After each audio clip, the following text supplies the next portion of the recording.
সন্ত্রাস যদি না থাকে ভোট লুট হবে না, ভোট লুট না হলে পাড়ায় পাড়ায় দুর্নীতি হবে না, পাড়ায় পাড়ায় দুর্নীতি না হলে ওই লুটের টাকা দিয়ে আবার দুর্নীতিতে আবার সন্ত্রাসের কাজে ব্যবহৃত করতে পারবে না।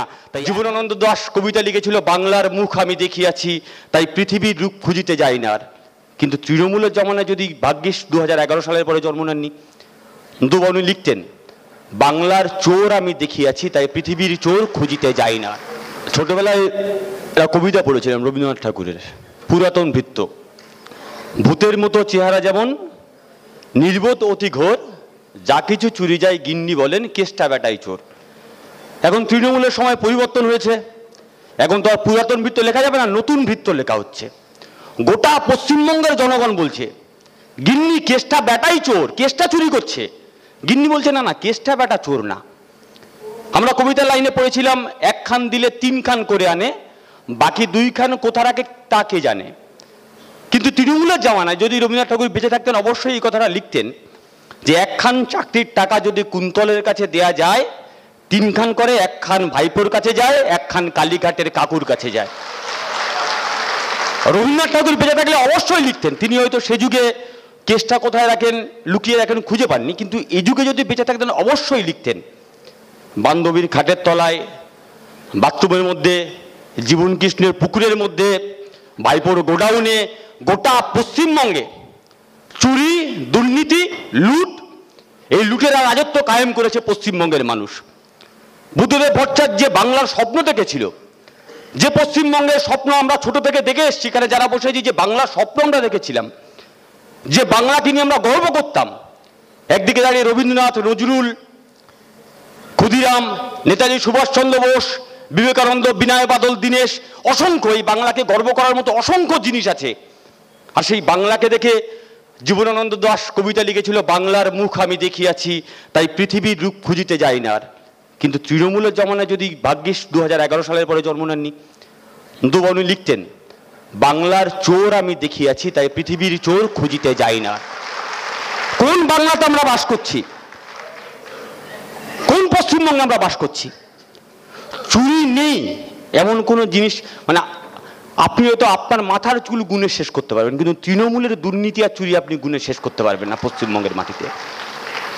তাই আমাদের সামনে নতুন করে যে বাংলাকে শেষ করেছে যারা, সেই বাংলাকে বাঁচানোর লড়াই, যে নতুন বাংলা গড়ার স্বপ্ন বুদ্ধদেব ভট্টাচার্য যারা দেখেছিল, সেই নতুন বাংলা গড়ার লড়াই আমাদেরকে করতে হবে। এই যে কয়েকদিন আগে কোর্ট রায় দিয়েছে, 26,000-এর চাকরি বাতিল হয়ে গেছে। আমরা বলছি, কমরেড, বুকে ধক ধরুন আর দম রাখুন, কোর্টের রায়ে 26,000-এর চাকরি গেছে। আর 26-এ যদি বাংলার মানুষ রায় দেয়, ম্যাডামের চাকরি চলে যাবে, সেই মুড বাংলার মাটিতে তৈরি হচ্ছে। ম্যাডামও ভালো করে জানেন, বাংলার মানুষ যদি রায় দেয় তাহলে চাকরি বাতিল হবে। তাই ম্যাডাম গায়ের জোরে দখল করে, সন্ত্রাস করে, ভোট লুট করে ক্ষমতায় টিকে থাকার চেষ্টা করছে। আমি যেখান থেকে আসি, ডায়মন্ড হারবার, আমি যে লোকসভা কেন্দ্রে পার্টি আমাকে দায়িত্ব দিয়েছিল, দাঁড় করিয়েছিল, আমি যেখানে দাঁড়িয়েছি, লড়াই করেছি, যদি আমি সন্ত্রাসের কথা বলি, যদি আমি লুটের কথা বলি, যদি পশ্চিমবঙ্গের মাটিতে দুর্নীতির কথা বলি, এখানে যে সময় আছে, সময় তো চলে যাবে, রাতকে দিন হয়ে যাবে, বলা আমাদের শেষ হবে না। তাই আমি সে প্রসঙ্গে যাব না। শুধু একটা কথা বলা, কমরেড, এই সময়কালে দাঁড়িয়ে এই চুরি, লুট, দুর্নীতি, এটি কি নিছকে শুধুমাত্র একটা ঘটনা না।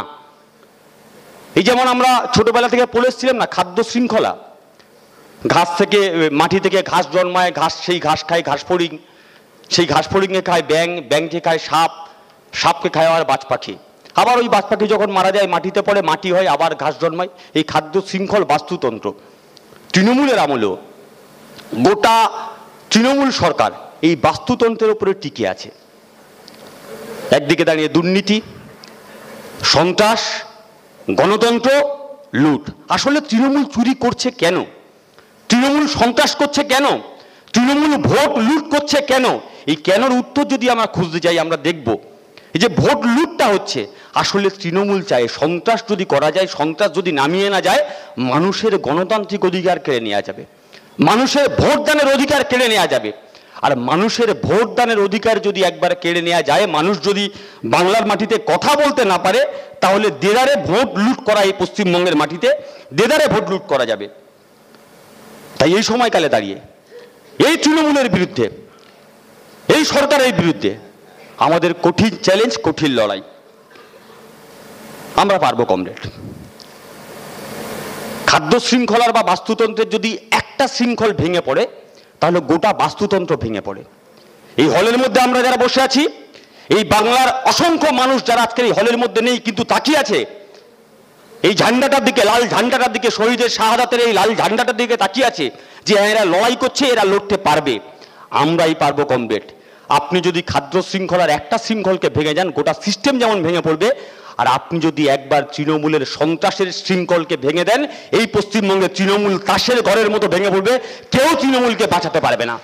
সন্ত্রাস যদি না থাকে ভোট লুট হবে না, ভোট লুট না হলে পাড়ায় পাড়ায় দুর্নীতি হবে না, পাড়ায় পাড়ায় দুর্নীতি না হলে ওই লুটের টাকা দিয়ে আবার দুর্নীতিতে, আবার সন্ত্রাসের কাজে ব্যবহৃত করতে পারবে না। তাই এখন সময় কমরেড এই সন্ত্রাসের বিরুদ্ধে রুখে দাঁড়ানোর, লড়াই করার।